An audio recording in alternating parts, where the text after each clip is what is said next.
So as I said, we're going to talk about building sound. So I called Harold. I'm like, what does that mean? Do you want like personal sound or choral sound? And I wasn't sure what he said, so I'm going to do both. I hope that's okay with you. And even if it's not, I'm doing it anyway. So all the stuff I'm going to talk about applies to both, though. If you're creating a good personal sound, the sound you make as a choir is going to be good in theory, right? So there's little adjustments here and there, but as a general rule, good sound, good technique. Good technique is good technique no matter where you're doing it, no matter what style. So there will be things that will be different depending on the style of music you're singing, whether you're singing like, straight up classical, you're singing songs, you're singing gospel, musical theater. There's little differences, but generally, overall sound is the same, at least at the principal level. So last night with Carl Westwood, Carl Strand was great also, but Carl Westwood was really good. I hope you enjoyed it. It was kind of a bit more of a intense, like you really had to focus for it. But if you're interested in vocal music at all, go back and watch that one when it gets posted because it was really good. And he talked about a lot of the same sort of stuff I'm going to talk about, which is nice when other people say what you're going to say, because I guess it must be right then. But to get your good sound going, you've got to warm up. He made the analogy of like the guys at the Olympics. They're not running 100 meters or whatever without warming up. I'm not running anyway, but if I was, I would warm up, I think. So I got to do the same thing I was saying. So there is kind of this like best practice of how to warm up. There's like an order, and he had a slightly different, which actually fits into the order that I was taught when I was at college. I don't know if you know this. I studied vocal performance and music education. So in theory, I do a little bit know what I'm talking about when it comes to voice. That's why they've asked me to do this, not just because I'm some jamoke, but like I studied how to do this. That's where all this is coming from. I'm not just making it up. It is like legit, like real singers taught me how to do this stuff. So there are kind of 9 steps of a complete warm-up. You don't have to remember them all, but 9 steps, and there is an order to them. So the first one is, the 1 and 9 are kind of like choir specific, and the rest of them are for everybody. So number 1 is a kind of mental focus. And often that can be as easy as getting in front of your choir going, hello. And if you know your choir and you know that's gonna be enough, perfect. Sometimes you might need, if you're working with little kids, you're gonna need to do something extra to get their exercise. If you're doing something with little kids, you need to set your expectations right from the beginning. You should probably do it with adults as well. Whenever I'm working with kids, I got 2 rules. One rule is no extra noise. And then we talk about what noise is, because like we're in music class, we're gonna make noise, it's gonna be great. But also, when I ask you to stop making noise, I need you to stop making noise. I only want the noise that I want. We talk about, what's bad kind of noise? Yelling, hitting. And then you get 12 different versions of hitting, which is always funny. But they go, yes, you're right, that is all noise, and we're not gonna do any of that unless I ask you for it, right? Yes, okay. And then rule number 2 is be respectful. And then I go, but it's really cool, because if you follow rule number 1, you're gonna follow rule number 2. And they go, wow. And I'm like, I know, I'm a genius, okay? So that's your mental focus. Just draw them in, get their attention, get them ready to do what they're about to do for the next hour, hour 15, however long you've got them. And then we kind of get into your real warm-up. So you've got physical warm-up. After that, you kind of check your posture. And this goes into that power source that Carl was talking about. Your physical warm-up and your posture, that's all power source. Then you got some stretching and your breathing and your support. And so those are 5 things we've done so far, and none of those are singing. So there's 9 kind of tasks on a warm-up. We've done 5 without even singing a note yet. We get into number 6, which is all about resonance and tone, which is where we start talking about his sound source and sound modifiers. That's where this starts. Resonance and tone, range, vocal flexibility, and then intonation, which is more of kind of a choir-specific thing, but obviously we want good intonation as singers ourselves. So what I'm going to do is basically we're going to do kind of a group vocal lesson. As if you were coming into, if I had a studio, you're coming into my studio and we're doing a warm-up. We're going to work. I'll also do like a bit of what Kathy's doing where I'll kind of explain why I'm doing certain stuff. If I start talking too quick, wave me down and be like, hey, slow down. All right, so stand up with me. I should have warned you all before you all like stuff chips down your face that we're gonna start singing, but ooh, step too close to that. So, physical warm-up, a whole bunch of things. I am clearly not the, I may not be your ideal image of perfect, fitness, physical fitness, but your instrument is your body when it comes to singing. We do not have the advantage that the guys in the band world have where you can like take your, Can't take your voice box out and put it in a case and put it away. That would be so useful if you can, but you can't. So you've got to take care of all your body. So all that physical care, oh, I thought it would roll that way. It didn't. All of that, like sleep, rest, drinking a ridiculous amount of water, all of that is super important. It's all just maintaining your instrument. And then be aware of how food affects you. You know, if you're gonna sing, you can't go out to a fondue restaurant. That's not gonna work, right? You need to make sure you're taking usually light meals, so like a sandwich and nothing heavier, as far as physically take care of yourselves, right? So stretching, this is an easy one. You've done this all week. Just stretch up. If I'm working with kids, because the thing with kids, you're always trying to keep their attention. You gotta try to make them laugh, is the route I take. I usually go, okay, touch the ceiling, and then I go, why aren't you touching the ceiling? I told you to touch the ceiling, come on, touch the ceiling. And they're like, oh, I'm trying, John, I'm trying. And they're like, all right, well, you're not doing it. Slowly bring your arms down. So make sure, as you're doing that, really make sure you're stretching, because you've got all, we've talked about, especially if you're in the evening, and you got people who've driven to work, they've driven to the core, or your kids, if you're they've been slouching over their desks all day at school, they're sitting like this, right? I had terrible posture, then I had back surgery, and it fixed it. But we want to really work on that. We are not contributing to back problems in our choirs, right? So we've got to open all this up. So really, when you're stretching all the way up, make sure you do that. Oh, somebody just requested me on Facebook. Isn't that nice? So then there's a game I like to play with kids. It's called Extremes. So we're going to talk about, all right, so you are now the kindergarten, first grade choir. I've been working with at day camp all week. It's very nice to see you all. I've missed you all week. So here's what I need you to do, boys and girls, okay? So, and actually that's the thing, I usually try and avoid saying boys and girls, even though I just say it. I usually try and say friends if it's kids, if it's adults and they're in a choir, I'll try and do it by voice parts. It just makes things easier. So, feet. So we're gonna check our feet and we'll see where their positions should be. So what I want you to do is I want to put them way too far apart. Can you put them way too far apart? Yeah. Now you're never gonna sing like that, right? That would be way too silly. And they go, ha, this is silly, right? Yeah, thank you very much. Right? Yeah, it's very silly. You would never sing like this, right? Now, can you put your feet way too close together? That if I came, can I push on your shoulder for a second? Okay. So if I came over and you would fall over, if I do that very guy's falling over. Yeah. So you would never sing like this, right? So I need you to find just in the middle, somewhere in between it. And if you're slightly older, you start talking about shoulder width. But if you're talking little kids, just find somewhere in the middle where it's comfortable. And if I came and pushed you, you're at stay. Ooh, look how solid she was. Right? That's another thing. If you're going to do that, make sure you get permission from the kids too. Yeah, most of your kids will probably be fine. But even last week, a couple weeks ago, I did that with a kid. I was like, can I do that? And she's like, no. I'm like, cool. I'm glad I asked. Otherwise, I don't want to add to whatever kid, So your feet are planted. Now, we're not going to move our feet. We're going to keep them there. No matter what we do. If you move them, we're going to have to restart, okay? So now let's check our knees. Where are your knees at? Are they over the top? Can you squeeze them really tight? Squeeze them really tight. Okay, let them go. Now can you make them so loose that you can't even hold up? And then you do all this sort of stuff and kids start giggling. But don't move your feet, keep your feet still. All right, find somewhere in the middle so they're not tight, but they're not super loose. Oh, great job, you guys are doing great. Now take your hips. With kids, constantly just you guys are doing great, it's awesome. Keep their attention. Even if they're you literally just standing there. Be like, you're doing such a good standing there, it's great. Let's take a look at your hips. Can you move your hips? I want you to move your hips way too far to the right. And then go, okay, now move them way too far to the left. Now can you put them way too far back? And now you have to be careful if you do this, because remember, we're working with a bunch of kids. Hey, I put them way too far to the forward. All right? Yeah. And then put them right in the middle. And now what I often say, and actually it's kind of true, when I kind of put it in the middle after doing that, it almost feels like my hips are on a little disc. You know those balance, whatever they're called, things that have half a circle on the bottom? That's kind of what it feels like. When my hips are in the right spot, that's where it feels like, right? So you can move onto your hands. Your hands are next, right, boys and girls? Okay, yep, hands are next, all right. So put them too far forward, and you can get them to do a little stretch here.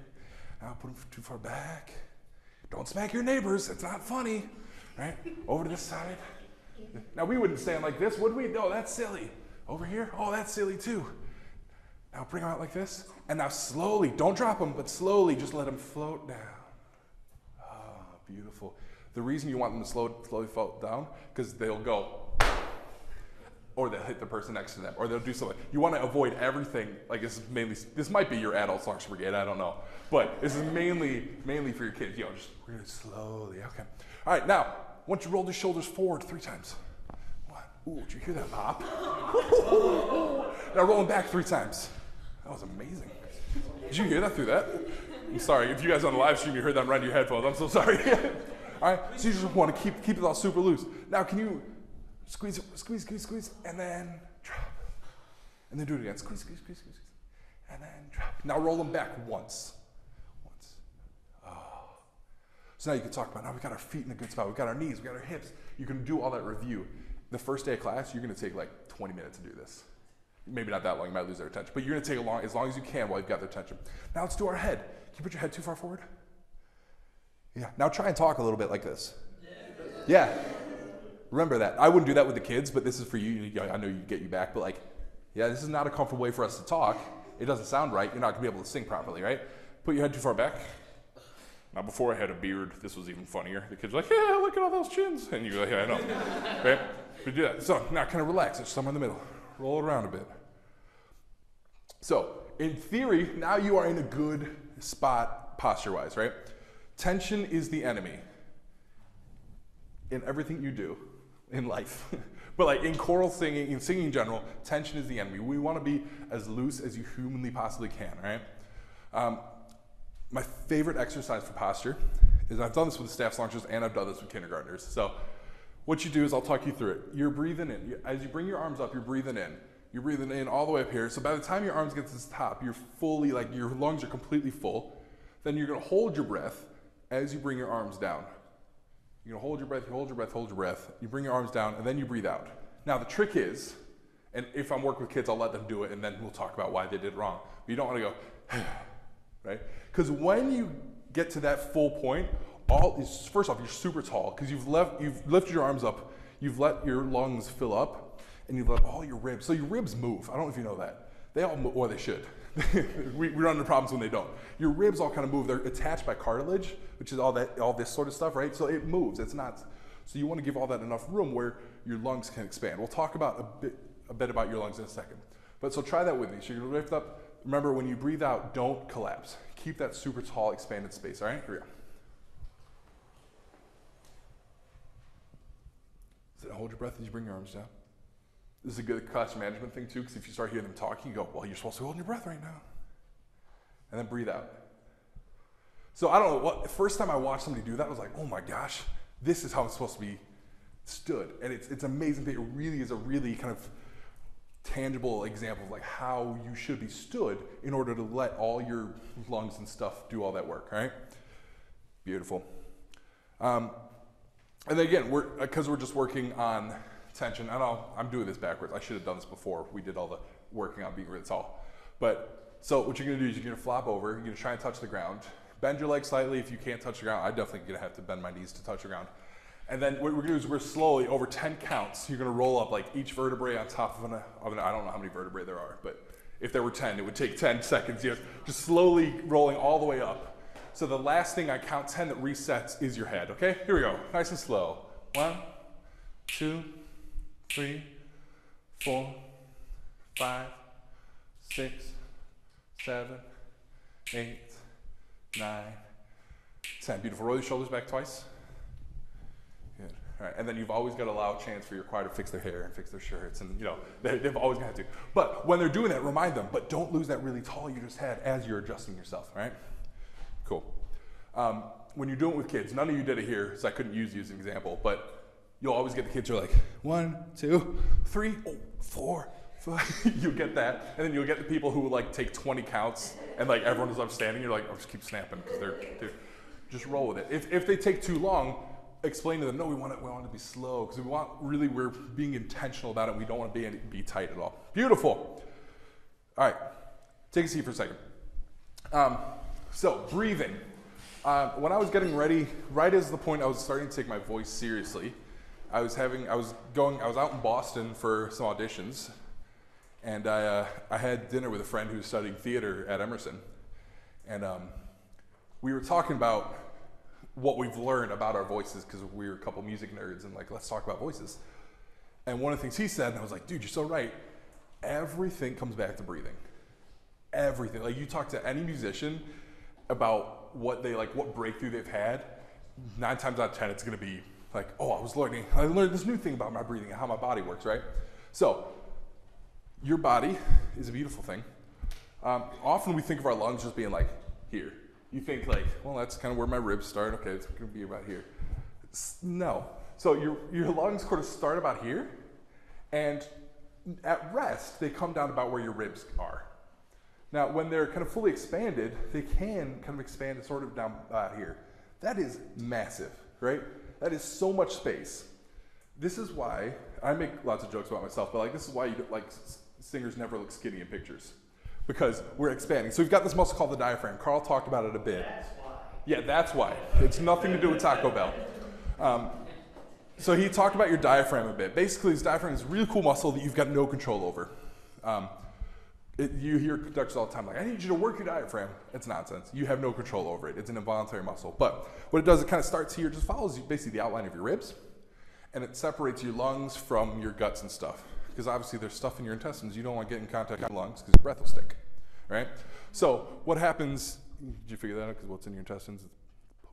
Yeah, okay. So as you take a breath in, your diaphragm expands and pushes all your guts and stuff out the way to give room for your, so I told you I was going to smack it. I've done it about 4 times there. It allows room for your lungs to expand, right? So one, it gives you room to put air in, and also it creates this kind of vacuum where your lungs suddenly have all this room, so they're going to naturally draw in air as well. So I'll let you sit for a second, so stand up with me. So we talk a lot about kind of chest versus belly breaths, right? Or different words depending on what age group you're talking to. But we always want to make sure that your shoulders and your chest is not what's moving when you're breathing. Actually, you see, I am not one to critique an Olympic athlete because but you often see people at the end of the running, they're sitting there going, or they're doing this, and you're like, no, that's making it harder to breathe, right? So we want to breathe this. If you move this, it's like choking the top of that straw and trying to drink out of the bottom of it.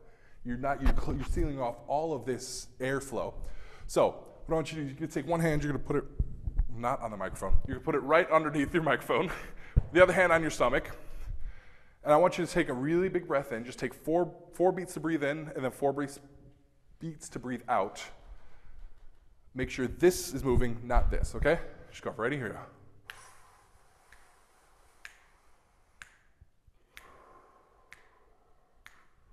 Yeah. So really make sure you're paying attention. Most of us have been singing for long enough where that's not really an issue for us.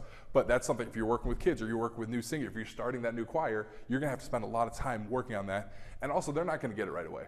They're going to have to go away and you literally assign them to practice sitting in front of the TV going. What helps is sometimes tell them to breathe through a straw, fill up their Capri Sun pouch from the bottom, right? Beautiful. Here's another one. If you take your middle fingers are barely touching, then you put it over your belly button. This has 2 advantages. One, it's very funny to see where everyone's belly button is. The other thing is, it's a really easy example. So if you watch me, oh man, breathe right in the microphone. If you watch me, as I breathe in, the hands slightly separate. All right, so give that a try. Take a nice deep breath in and let your fingers slowly separate. So we're all talking about the same thing we were talking about this. I'm going to have you in a second. Actually, just go ahead and do it now. Put your hands kind of here. I don't know right at the bottom of your ribs. Do the same thing. Take a nice big breath in. Can you feel that expand there? Do the same thing. Put your hands back like this. Same thing. That one you can't feel as much, but you can feel that expand too, right? This is the reason why you're always getting yelled at to sit up, because if you're squishing up against a chair, the back of your lungs can't expand, right? All of these are just different ways of teaching the same thing, especially if you're teaching kids, but if you teach anyone, as many different ways with saying something as you can is going to be helpful, all right? Beautiful. All right, so support. That's a massive thing in our breathing, and it's actually a really hard thing to verbalize. Because I've already said a couple times, tension is the enemy, right? So even in our instruction, we want to avoid using words that imply tension. So you hear a lot of people just like, hold. Hold means tension. People like squeeze. No, squeeze means tension. So it's a really hard thing to verbalize. I haven't found a good way yet. If somebody has, I'm sure they'll let me know. So I'm going to use the word hold, but I want you to think hold without tension, okay? So basically what support is kind of holding all of this in that open space and keeping this expanded, all right? And so I'm fairly supported right now. and I can keep talking. This isn't necessarily, it's gonna move a little bit as I run out of breath, but it's not necessarily like collapsing right away. So every time you're singing, you gotta keep that support up, all right? So check your posture, do that quick, like knees, hands, knees, and toes, everything, all that jazz. Good. And what I want you to do is I want you to repeat after me. So you're gonna take a nice deep breath in as I'm doing it so you can do it after. Yeah, so you do it after me. So I'll do 4 beats, then you do 4 beats. Good. Can you put one hand on your chest, one hand on your stomach? And I want you to make sure, so one, your stomach is expanding as you're breathing, and you're also feeling that kick there as you do it.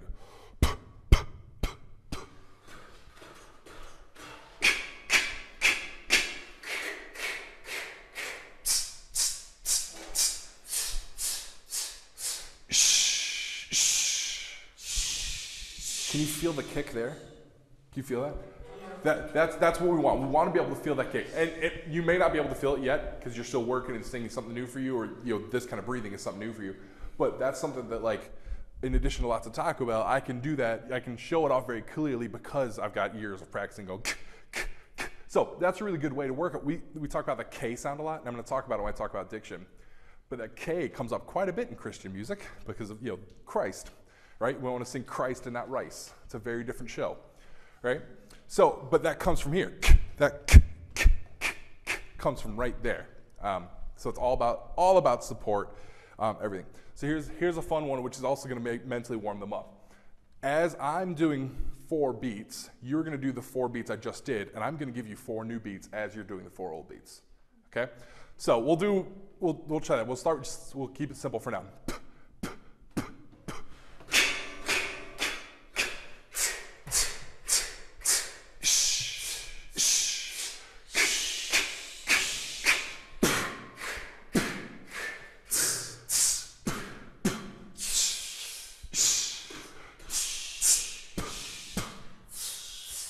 Yeah, and you can make that as complicated as you can, and it starts to get really hard.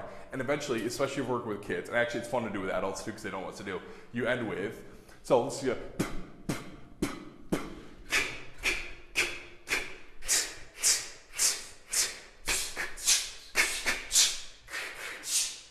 And you go, you guys just beatbox. And then you get the socks just going, no, I didn't. And you, haha, tricked you. You're doing cool music. All right, cool. So we're going to do some singing. So we've done all of that and we haven't even sung it out yet. So obviously, if you've got an hour-long socks rehearsal, you're not going to spend this much time doing this, right? Because you wouldn't get anything prepared for anything. You're like, for our selection this morning, be blessed. All right, so let's do some singing now. All about resonance and tone is what we're going to focus on. Can you give us a D major? And we're going to move up. Lip trills. If you have a hard time, if people in your choir have a hard time with that, fingers just in the corner of the mouth, just a tiny bit of pressure makes it really easy. Now, eventually I want you to be able to not do it with that because if you need to be using enough air for your lips to buzz and sing. But if you're like working with beginners who've never what's a lip trill? Just a little help for like the first week, all right? So we're gonna, and I would just smear the notes together like a trombone. Ready, here we.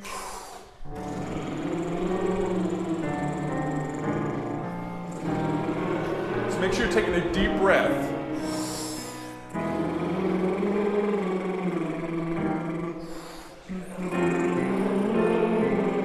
Deep breath each time.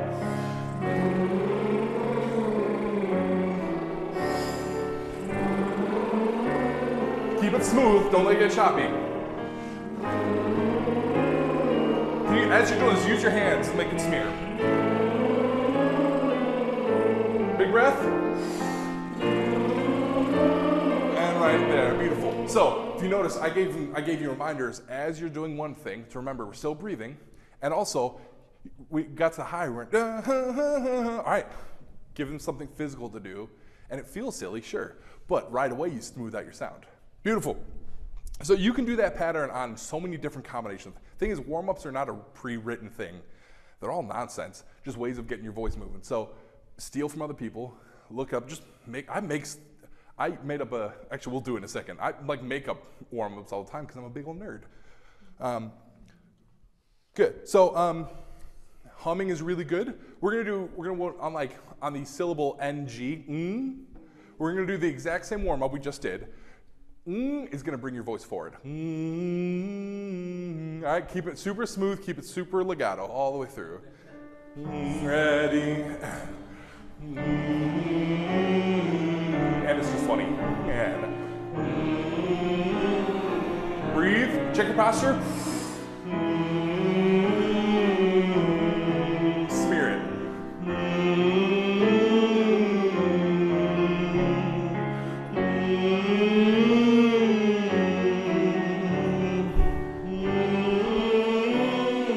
Good, that's what you should, ooh, and we're gonna keep going.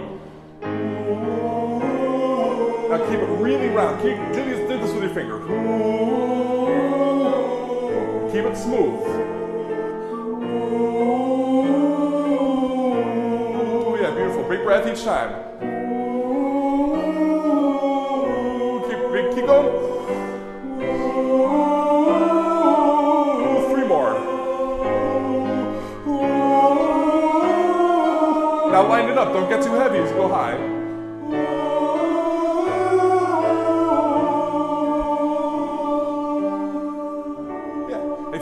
Companies who can do that, it's always nice just to have the resolve. I can never do that. Good, can you give us an A major? Would be E on top? Yes.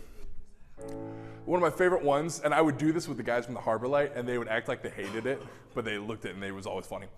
Zing a mama, zing, and go. And we'll go down. Zing a mama, zing a mama, zing. Zing a mama, zing a mama, zing. Zing a mama, zing a mama, cool. And so this is where I go. This is where I use some of that humor to try and mess them a little bit, keep them entertained. But what I asked for was zing a mama, zing, and what I got was right. I need you to pop both of them. Zing a mama, zing. You know where that's going to come from too. It's going to be coming for your support, right? So let's go back up to A, and we'll do that again. Keep that support up.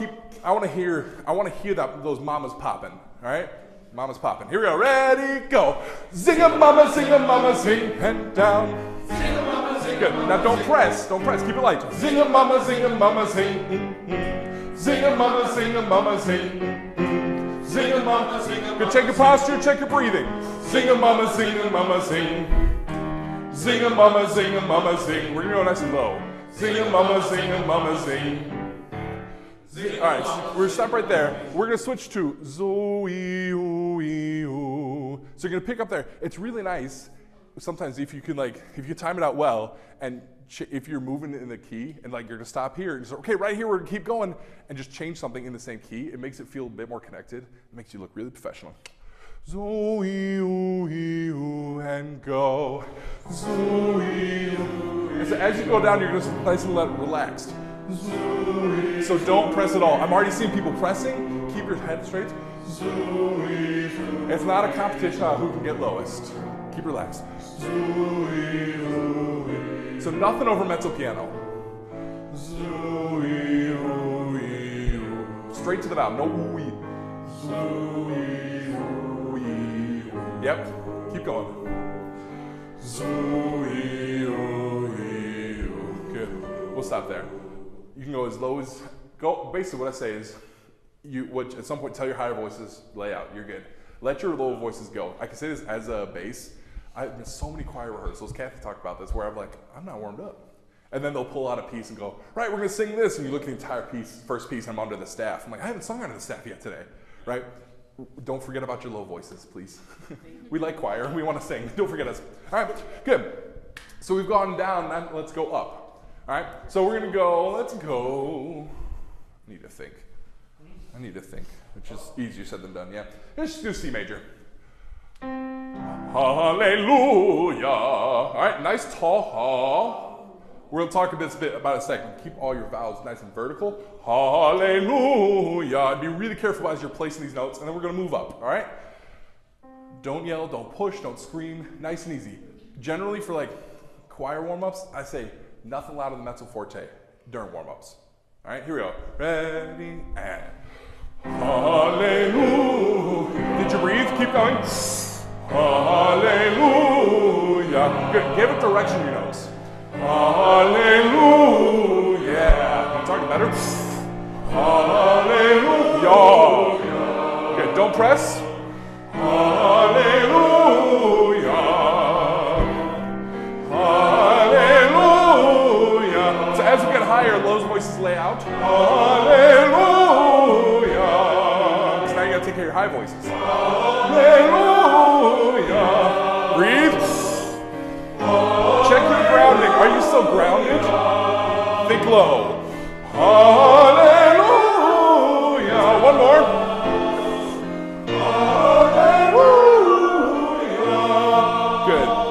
That's one of those things, your range where you're going at, it's a little easier to tell if you can play warm. I often find it easier when I'm conductor choir, I actually play my warm-ups.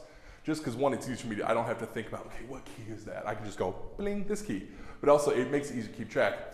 As you're doing range warm-ups like that, you need to be aware of where your singers are at. Don't force them to go higher when they're like, ah! Now, obviously, we're gonna warm them up and stretch them, not stretch, but invite them to push a little, oh, not even push, that's a bad word, that means tension, but you know what I mean. We're gonna work we're gonna work them, but be sure, pursue new frontiers, that's beautiful. But we want to, again, we're watching our cry. We talked about today, you're watching, seeing where they're at. If they're like panic and they look like they're in pain, stop, okay? Pain is always the enemy in addition to tension. That list gets longer every time I talk. Good, can we go back to D major? So now we've done range, we're gonna work on flexibility. Flexibility is really important, otherwise you just get a bunch of people sing, you sing like a band, basically.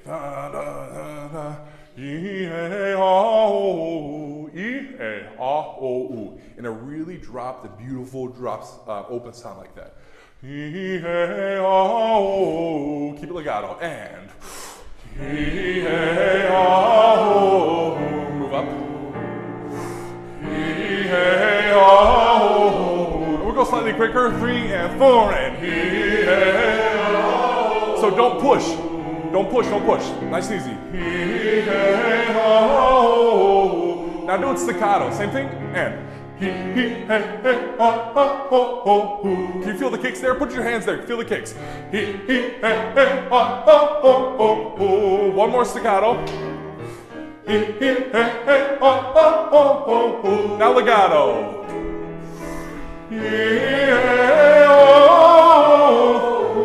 Good. Take big deep breath. Breathe still.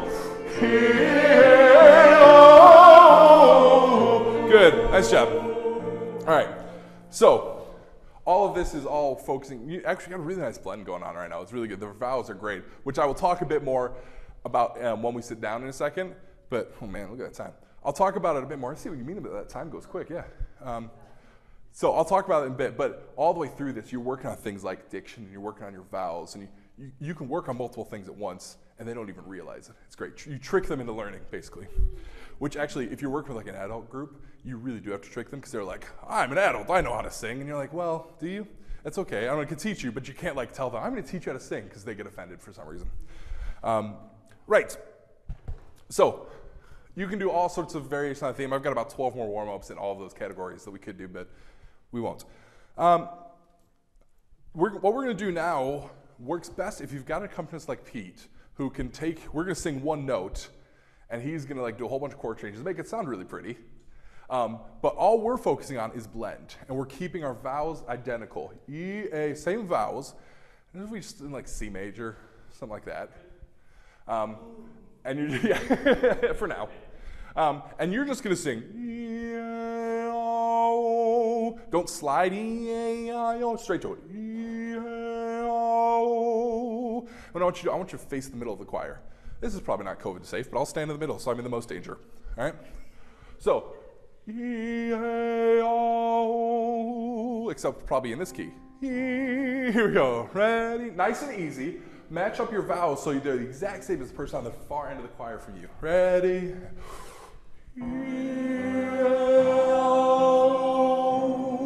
Good. So right now, even this first one's a little unfair to call it out right now, but we don't have that much time. We heard E-A-O. Keep it vertical. E-A-O. Ready.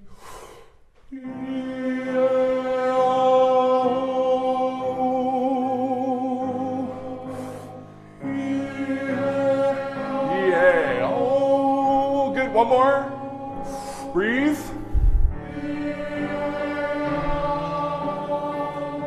Beautiful. All right, sing. You all know your solfege, do, re, mi, fa, sol, la, ti, do, up and down. Here we go. Can you go back to C for? Thank you. Ready, go. Do, re, mi, fa, sol, la, ti, do. All right, stop. We're not going to go down just for time. This side you start, this side you follow. You've done this before, right? Here we go. Do, re, mi, fa, sol. Now focus on your vowels. Good. So as we're doing this, you're still focusing on your vowels. All right, let's split it up. So U3, U5, U5, and U5. That was good math. All right, here we go. Ready, go.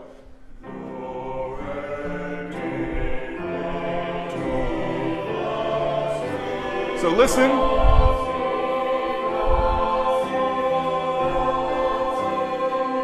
Good. So what's most important in your scale? Ti, do. That T has to be so high, it's ridiculous. So that was the only interval I would say during this that we can improve on. The rest of them were really solid. Just listen. Ti, do. T is the closest note to do. Of every two notes that are their distance apart, T is the closest to do. That doesn't make sense, but hopefully you know what I'm talking about. Here we go. Ready? Go. Make sure you're breathing. Breathe.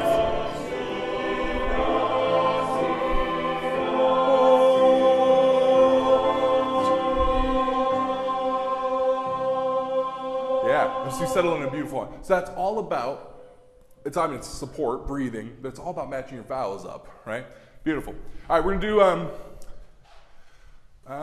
so we're now into the intonation, the tuning part of the warm-up. And again, you're not spending this much time in a real class about it, right? You gotta make your warm-ups fun too. Like, otherwise, you know, any age, they'll just be like, oh, you probably are right now, like, oh, stop talking, right? But you gotta make them fun. So what you do is you introduce songs, right? So, you need A flat. This is one you probably know. You may know it. We don't have like any sopranos. Well, you're standing. All right. So sopranos. Here's the part that goes. He has done marvelous. He has done marvelous things. Praise the Lord. Do it again. 1, 2. He has done marvelous. He has done marvelous things. Praise the Lord. All the men, you go like this. Listen. Keep going. He's done marvelous. Do you walk it up? He's done marvelous. Praise the Lord. Do it again. Listen to your vowels. Alphonse, you have the most fun part. It goes like this. It goes marvelous, marvelous, marvelous. Marvelous things, praise the Lord. Here we go. 1, 2,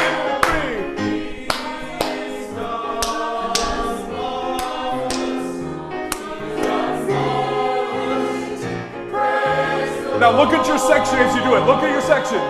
He has done more. Match up your vowels. Match up your vowels. Praise the Lord. Marvelous, marvelous, marvelous things. Up again, a cappella.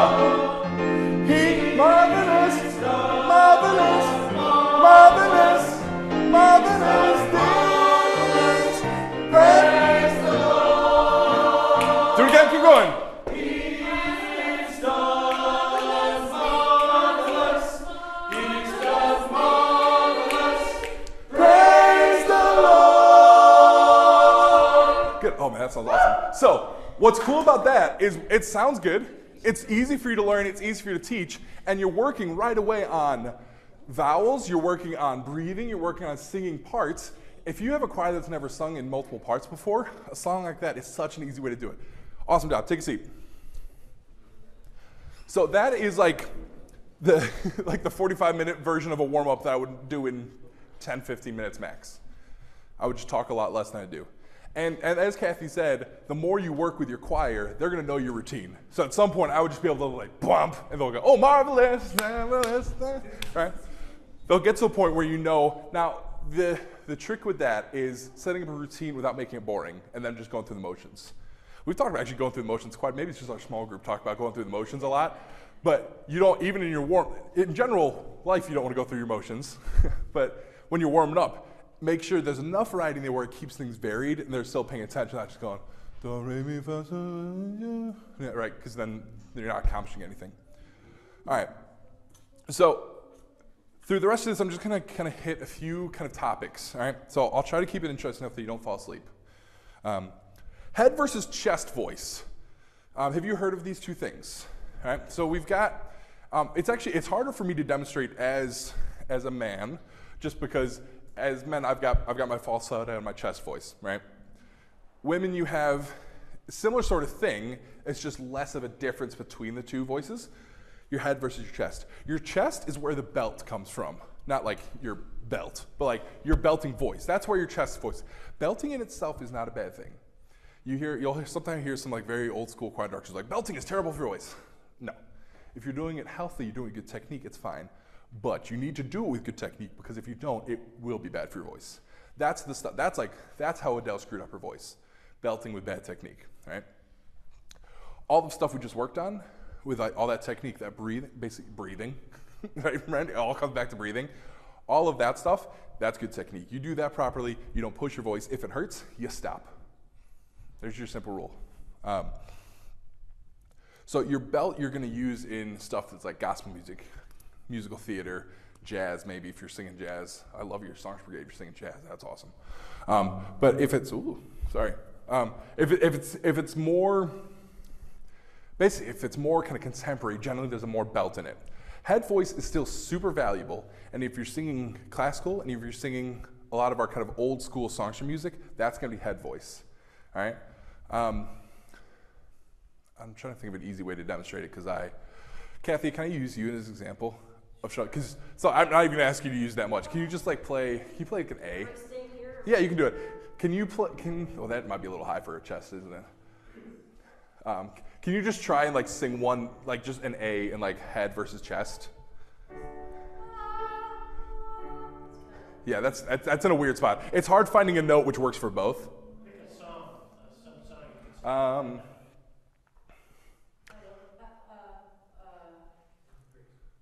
Yeah, Amazing Grace. So that's a chest voice you're doing right here.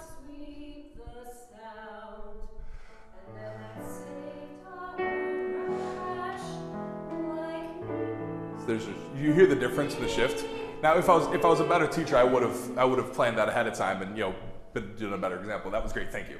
But you hear the difference in the styles, right? They're both very valid styles, and they're both needed styles.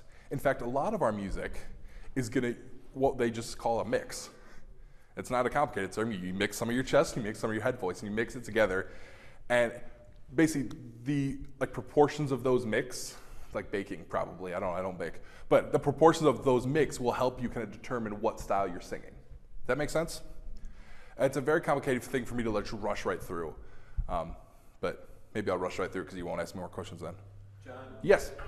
And I think it's important too, when you are singing songs where you have to go into head voice, that if you're working with a group, they understand that as a section, they need to do that together. Otherwise, you get a difference of intonation and everything else. Yeah, absolutely right. Yeah, if you got 50 people singing with your chest voice or head, and you got one person singing with their chest, that one person is going to stick out. And that is a beautiful sound and other stuff, but if you're asking for a light kind of head voice, then yes. Okay, vibrato. Vibrato is not necessarily wobble. There is a difference, okay? So you've got vibrato, which is ah. Have you all heard old ladies sing? They have the ah, right? That is wobble, right? There is a difference. For some reason, and I don't know why, in Army music, we're scared of vibrato. And this is might be because like my training is in classical music and opera, where like we use vibrato on everything, but I love vibrato. It's an ornamentation. It's something to decorate our music. It's not something to be scared of. even if we're singing old school Salvation Army stuff, you can use vibrato to warm up the sound. That's really the biggest thing it does, is it warms up the sound. It's weird that we get scared of it in the songster music, because if you look at a British style brass band, there's vibrato all over the place, right? You'll hear the cornets, but we won't do it when singing for some reason. Vibrato is a very natural thing. It happens when sort of your often, for most of us, it happens naturally when your technique is all lined up. If you've got your good grounding, if you've got good air support, you've got everything's kind of like, lined up. It's all working well, some amount of vibrato is gonna happen naturally. Not everyone has, just like, we're humans, we're all built differently, right? Not everyone is gonna have the same style of vibrato. There are lighter styles. I don't know if you saw the Les Mis movie, which in general I was not necessarily a fan of, but Amanda Seyfried's vibrato, super light and tight. And actually I thought it was gorgeous. All my friends hated it, but I thought it was gorgeous. Then you've got other vibratos, which mine is not like hers, right? Now you also have control over it. Like, you're not always gonna use, you're not gonna do that sort of vibrato when you're singing some really tight jazz thing or marvelous things. He has done marvelous. That would be nonsense, right? But you can lighten it up, but don't be scared of it. I'm not going to talk about it too much more, just because it's the kind of thing that really, it works best if we're talking one-on-one. Your voice, you saw it was gross, but you saw the pictures of your vocal folds last night, right? They're so sensitive. It's like, on that screen it looks massive, but in reality they're they're tiny. I'm not sure how to describe it. They're tiny, right? Because they've got to fit inside your throat. But it's so sensitive. So something like this, if you're like, I don't have a natural vibrato, then maybe at some point before we leave tomorrow, we'll sit down with the piano, we'll kind of do some playing and talk about it a bit. What I don't want you to do is go on, I did this last night just to see, don't go on YouTube and search, how do I get vibrato? Because you're gonna get a million people with typical YouTube thumbnails, they're like vibrato in the background. And maybe they do know what they're talking about, but your voice is too precious to entrust to somebody you don't know. And somebody who don't, maybe they know what they're talking about, but just be careful, okay? So, vibrato, so a little more about it. It should be centered on the pitch. It goes equal amounts above and below. So if your pitch is you want so your pitch is right in the middle. You'll get some people who use the vibrato to get to pitch. They're like that's wrong. And you also don't want to be on the other side of it. Although if I was going to have two, I'd rather have you coming down instead of going up. But you want to, it's equal. So if you could draw a line, there's a little is that a sine wave or something like that? Just say yes, because it makes you sound smart, yeah? So you got a little sine wave right there, just a perfect amount above and below. And it's decoration. I was taught, and again, comes from the classical voice, art song, opera tradition. The difference between an amateur and a professional is the first note. So if you are going for a warm vibrato sound, try and get it going from day. So if we've got something with Amazing Grace, if you're kind of going for that sort of sound, you don't necessarily want to go, amazing grace. You want it from the very start to go, amazing. You want to have everything set up and ready to spin. Spin is actually my favorite word for vibrato, because it's visual or something.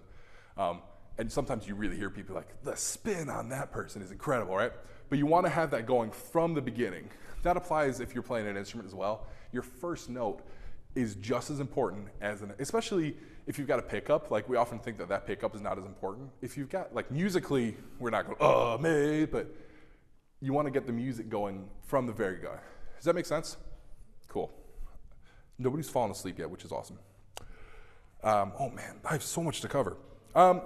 Diction, I love diction. The text is why we do what we do.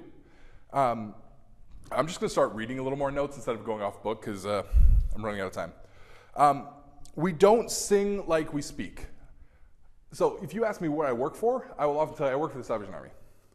And people are like, you work for what? The Salvation Army. I had an audition, the biggest audition I've ever had in my life. The guy asked me what I did for a job. I work for the Salvation Army. This is a guy I'm trying to get to hire, pay me money to sing, and I can't say where I work properly, right? So I'm known as a bit of a mumbler when I speak, probably because I speak too quickly. But as I sing, we got to take care of that so people know what we're singing, right? Text is why we do what we do, spiritually and musically speaking. like if we weren't doing text, we would go upstairs and sit with a bunch of instruments in our lap, right? And I'd say that kind of jokingly, but like I'm a band guy too. Like I love band music, but we have this gift of this text. So let's take care of it, let's use it properly, right? Vowels are what we sing on. Consonants are what makes it understood. So vowel shape, we talked in the bit of warm-up about vertical versus horizontal. I know a lot of people use north, south, east, west. Tall versus wide, use whatever you want. Because I'm often working with kids, you try and like pick up words they might learn, and they're like, okay, what does vertical mean, boys and girls? Oh, it means tall. And then you can get them use their hands, like, oh, vertical, oh. And then you get them sing, this is horizontal, right? So you sing do, re, mi, fa. No, that's gross. Let's not sing like that. Do, re, mi, fa. And so again, we've talked about setting up things. You can just give them a signal. So you can be singing along and then just go, like, oh yeah, vertical.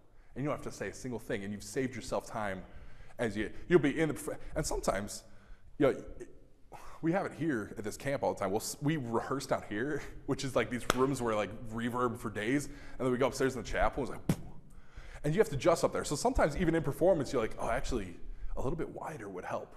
And so if you could just, in the middle of performance, just go, they're like, oh, okay, wide. And they'll go, you want wider? And you go, yes, isn't that exciting? But generally, we don't want to sound like we're from a specific region. Especially in a group like this where we're from all over the Central Territory and Canada. And there's a few of us born in different countries. We don't want to sound like we're from a specific spot. We want to have this very generic sound.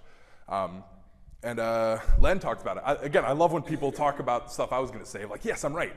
We kind of refer to the mid-Atlantic sound. If you watch movies from the 50s and they've got that really affected speech, that's a mid-Atlantic speech pattern. That's kind of how we want to aim to be singing. I don't want my American choir to sound like they're like a very posh English choir. Like, you should not sound like the international staff songsters, because you are not. That's not where you're from. But we also don't want to sound like, I'm from Chicago. I get made fun of. I just moved down to Quincy. I get made fun of how I talk all the time. I was like, I'm from Chicago. I'd like a pop and some coffee. And they're like, what? Right? We don't want to sound like that, right? So you're keeping it nice and tall. And oh my goodness, that time. Consonants. Vowels are what we sing on. Consonants are what make it understood.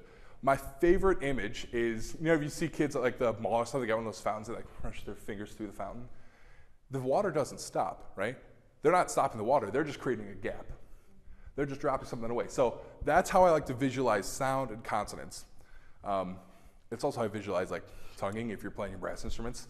But you've got this kind of stream of air coming right out your mouth, and you're just dropping consonants in the way. You're not stopping the air.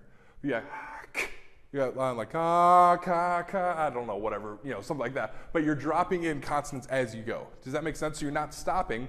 They're still super important. We need them to be there. Okay, I'm gonna wrap up real quick.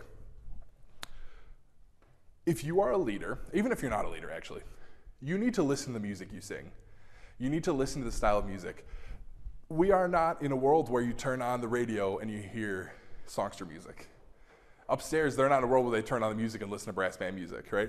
You've got to go search that out. If you want to do something well, you need to find the people who do that well.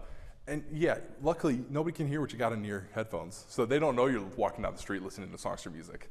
But if that's what you're going to sing, you need to listen to it. You need to listen to the experts so you know what sound you're aiming for. It's a reason why when we've got these choirs and we've got bands, you often have staff members sitting in with them. Partially, honestly, sometimes it's crowd control.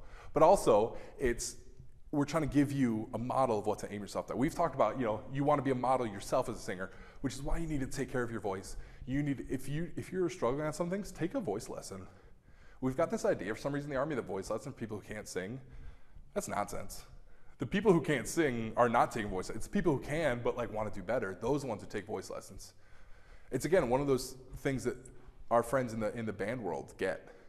But for some reason in the choir world, we go, I can sing. Yeah, you can, but let's do it better. And if you're leading a group, not that you need to be the best singer, but you need to be able to model excellence. Do you see the difference? Cool. So go listen to the Canadian staff songsters. The Central Territorial staff songsters when we get an album out as well. Or if you want to listen to Christian music, we've got one of those. But go listen to those groups. If you're taking, it was Javier, I don't know if he's on there, he's talking about doing gospel with a choir that normally doesn't do it. You as a leader need to go listen to some gospel music. and watch people lead gospel music so you know how to do it well. So listen to the stuff you're singing. So everything we've talked about applies to you as a singer, and it applies to your choir, because your choir is made up of singers, right? So it just follows that if it's good for you to be a singer, good for you as a singer, it's good for your choir. As a conductor, I think Len said this, your least important job is to give tempo. Especially like a choir, if you've got a really solid accompanist, they're the one, if we're honest, they're the one that control the tempo. You know, like you can fight an accompanist all you want, but they're gonna win.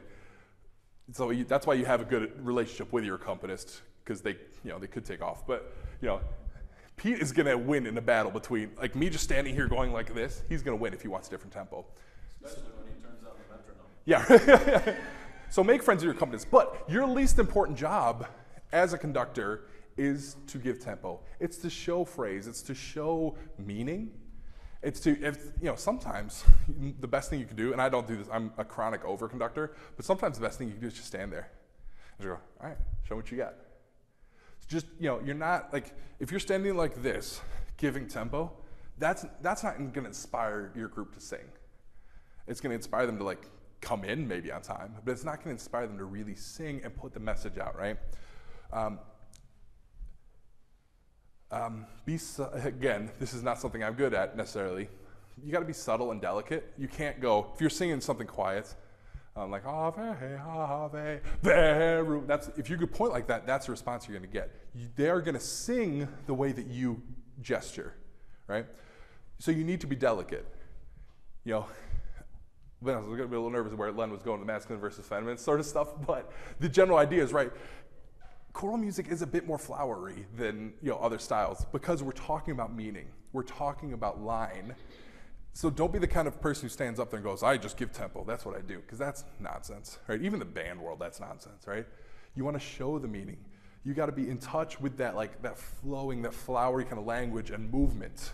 I'm not necessarily a flowery person in general. My conducting might be, just because I'm trying to show the style. Conduct how you want your people to sing. Like, duh, of course. But if you want long lines, you got to show them those long lines. If you're pointing at them, if you're giving them really sharp cues, they're going to sing really sharp. And maybe it'll be stylistically appropriate, but in general, probably not. Your emphasis is word-driven. Usually, of course, it's word-driven rather than musically driven. Now, hopefully you've got a composer who's savvy enough to sync up the words and the music, but honestly, you can I want you to look at your text before you even get up in front of a choir, or if you're doing solo singing, take a look at your text. What are the important words here? And then we're gonna look at the music. So you figure out where does the emphasis lie if I'm just gonna speak this text to you versus if I'm gonna sing it. All right? I know I'm flying through a whole bunch of stuff. I planned on expanding on all of this, but I'm clearly not playing my time well, which is another thing you gotta learn how to be able to do. I'm blaming 18 months of not being up in front of a choir for that. Steal things from people, not like music, because composers need to live as well, but steal sayings. I use the phrase, if it looks the same, it is the same. I stole that from Bill Himes when I was in his beginning band class, back when my nickname was Hot Lips, because I was the cornet player who could play the high notes. Boy, have we sunk quite literally to double B, but I stole that from him. I told him that recently. I was like, I use some of your sayings all the time still. So I told him that one. He's like, oh yeah, I stole that one from Eric Liedson. Like, that's not a bad heritage of people to steal from, right? All teachers will tell you they're just stealing. They're stealing things they've stole from other people, and it's just because that trick worked with me, it's going to work with you. You don't have to reinvent the wheel. There's so many people out there who know what they're doing. I'm not even talking about me because I don't. Well, I mean a little bit, but there are people who want to tell you how they want to help you, especially if you're starting out on a leadership journey. They want to help you out because they're excited that you're coming along, which kind of actually brings me to my last point, which actually has nothing to do really with music, but we need you as vocal leaders in this territory. We need you very badly. I mean, our entire army needs you. Kathy talked about it, but in this territory specifically, we're getting this kind of renaissance, this groundswell of choral music right now, which is amazing. It's so exciting. But I had to go outside of the army to find this inspiration, to get into choral music. And I had to go outside the army to find out you could be a good musician and a singer. And I don't want any of you guys, and I don't want anyone who comes after you guys to have to do that. Like, we should be able to provide that for our people ourselves. So we need people like you who are gonna go out and be passionate about choral music and show that there's so much you can do with this art form. Not just because choral music is good and it's fun, but like for all of the missional reasons, all of the worship reasons. I mean, choir, like there's few things more inclusive in the world than choir. I love brass banding, but to go to probably in a brass band, you gotta play a brass instrument or percussion, I guess. But, to choir, we can get it. If you convince them to get into the room, you can get anyone to sing, right? So we need that. We need you as leaders in this territory to kind of push forward and just keep it going. Amen. Yeah. That, like I said, reach out to the people who are leading. Anyone who presented to this week has basically told you, reach out to me. Most of them work for the Army, or pretty much everyone's on Facebook, DM us on Instagram. I don't know. You can message people on TikTok, right? Yeah, message me on TikTok, I guess. Whatever it takes, find us and ask us a question, partially because at this point we're kind of like, and we're getting away from this, which is awesome, but at this point we're still kind of like underdogs in like the Army music world. And so if you come to me like, I'm a new choral leader, I'm like, yes, I will give you as much as I can. I'm gonna throw my entire Google Drive library at you. I'm gonna throw you every resource I know because we want you to succeed. So reach out to those people and just ask for help. And if nothing else, just reach out to us to tell us how you're doing. Because especially if you're starting a choir, I wanna hear about that. That's so exciting. Yeah, this is not my thought, but you keep hearing this like, children are our future, young people are our future. That's nonsense. You are our current, you are our present.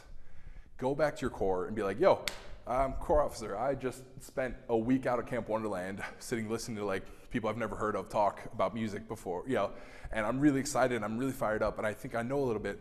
Go to your songster leader, go to your sing company leader, whoever is leading music in your corps and be like, can I lead something? Just go up, ask them. And maybe be a little annoying about it if they don't get back to you right away. Because like, I don't want you to go back from this all fired up and then like not lead something for a year and then forget everything you've learned. Because the best way to learn how to do this is just getting up in front of people and doing it. And yeah, failing along the way. Like you're gonna screw up, you're gonna mess up, you're gonna like say the wrong thing, you're gonna miss a cue, it's gonna happen. The only way you get better at doing it is being vulnerable. Here's that word again, is being vulnerable and just getting up and doing it. I have massively overgone over my time. So I will not be offended if you don't stay, but if you have any questions, I would love to talk to you about them. If you don't, and you just want to like go sit outside because it's your time to be able to do that, I will also not be offended. Yeah. Maybe you can answer them quickly. I will try. I'll talk quick. You said you want to have like a generic sound when you sing. Do you think that's more choir singing or solo singing? Ooh, that's good. Yes. In general, that's more of a choral sound thing. You don't want to, as a solo singer, you don't. Okay, so I'm gonna kind of modify what I said a little bit. You don't want to fit your voice into somebody else's mold, right? If I want to hear you sing, I want to hear you sing. I don't want to hear me sing. And actually, you trying to make yourself sound like me is going to damage your voice. So yeah, maybe I should modify what I said slightly. When I'm talking kind of unified sound, I'm more talking about vowel shape. As a solo singer, you've got a little more flexibility to work out. If you're singing a certain style, you can widen it up a little bit. You can, for me, I'm often, because I'm a stuffy classical guy, which it's not stuffy, I shouldn't say that, I love classical music, but I'm often going to darken things up if I'm singing a solo. So it's all context. Don't change your voice and what you're doing here, because then you'll mess up your vocal health. That make sense? What was that? Yeah. No, I didn't. Okay. You talked about head and then mix chest. Yeah. And then you said mix, you can have like different proportions. Yeah. So I was thinking like, do you even really need, or do you mostly need mix? Because you could do like 75% chest, 25% Yeah. head, or you could do 75% head. Yeah. I feel like you should mostly focus on your mix. Your mix is super important. Yeah, it's gonna be one of those annoying answers where you don't get a full answer from me, because it depends. It's one of those annoying things. Yeah, you're probably right. You're probably most of the time, you're probably singing in some version of mix. If you're singing very pure classical music, you're almost exclusively using your head voice. But pretty much any other style of music, you're going to be doing some kind of mix. And one of the ways you kind of work on that is if you do an exercise, if you're singing in your chest voice, and this will not be range appropriate, but like if you're singing, and then kind of take that up in your chest, keep going, and see how high you can take your chest without hurting yourself, of course. And then do the opposite. You start up here with your head, and see how low you can take your chest voice. Because eventually you kind of want like your chest voice to be able to go down, or your head voice to come down to here and your chest to go there. So you've got all these notes in the middle where you can mix. Make sense? Cool. Any other questions?